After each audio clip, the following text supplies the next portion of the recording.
Alors, prioriser l'hypertrophie esthétique pour le haut du corps et l'athlétique pour le bas du corps. Pourquoi? Parce que le bas du corps, c'est ce qui a le plus d'impact sur l'athlétique, sur les performances, et le haut du corps, c'est ce qui a clairement le plus d'impact sur l'esthétique. Je parle pour les hommes. Pour ça, on va prendre donc le meilleur de chaque, hypertrophie en haut, athlétique en bas, et on va l'adapter en fait à nos objectifs et à nos contraintes. Donc contraintes qui peuvent être en termes de temps, de matériel, de niveau, etc. Et on va appliquer la classique loi de Pareto. On va prendre les 20% qui vont nous donner les 80% de résultats. Et comment on fait ça? Déjà, ce qu'on a fait en fait en sélectionnant les zones, donc hypertrophie esthétique en haut et athlétique et locomotion en bas.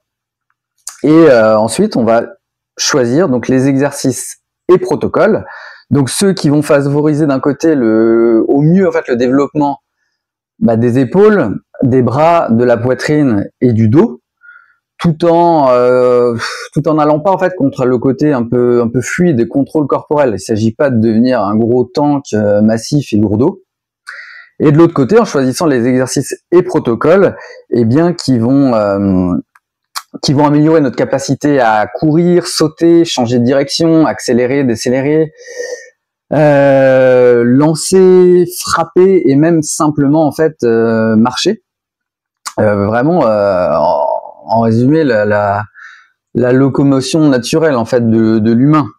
L'ADN en fait, vraiment l'ADN de notre mouvement, ce par quoi on a évolué et pourquoi on a évolué en fait. Et en restant donc généraliste, connecté au réel, c'est pas juste de la performance pour de la performance.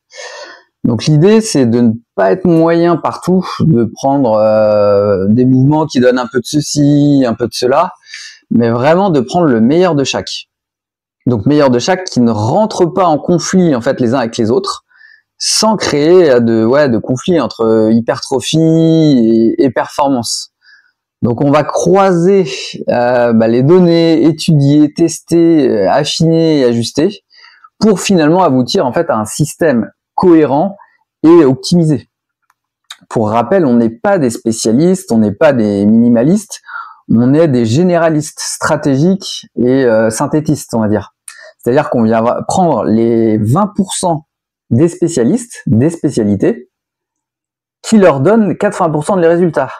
Et on les adapte à notre système, que ce soit en termes donc d'exercice, de schéma d'entraînement, de volume d'entraînement, etc., etc. Toutes les variables, en fait. Bon, quand je dis 20 et 80%, c'est une image classique de Pareto, hein, vous voyez l'idée. C'est de prendre vraiment le petit noyau des spécialistes et qui leur donne le gros de leurs résultats. Parce que les spécialistes, eux, ils se contentent pas de 80% de résultats. Ils cherchent, eux, à maximiser au possible, quoi. C'est-à-dire, c'est d'extraire la plus petite amélioration. Les sprinters, ils vont travailler à gratter le moindre dixième, centième de seconde. Les bodybuilders, c'est le plus petit gain musculaire, ils vont aller le chercher. Les athlètes de force, c'est le moindre kilo, voire moins, soulevé sur la barre, etc., etc., en fonction des spécialités. Donc tout ça, ça suppose de multiplier les exercices, les protocoles ultra spécialisés pour développer telle qualité, tel petit muscle, telle fonction, pour gagner 0,2% de vitesse, d'hypertrophie, de force. Donc notre démarche à nous, elle est différente. Notre démarche, c'est de ne pas sacrifier l'ensemble en fait pour l'optimisation d'un détail. C'est une logique de système, systémique en fait. C'est pas une logique de spécialisation extrême. On cherche l'efficacité globale.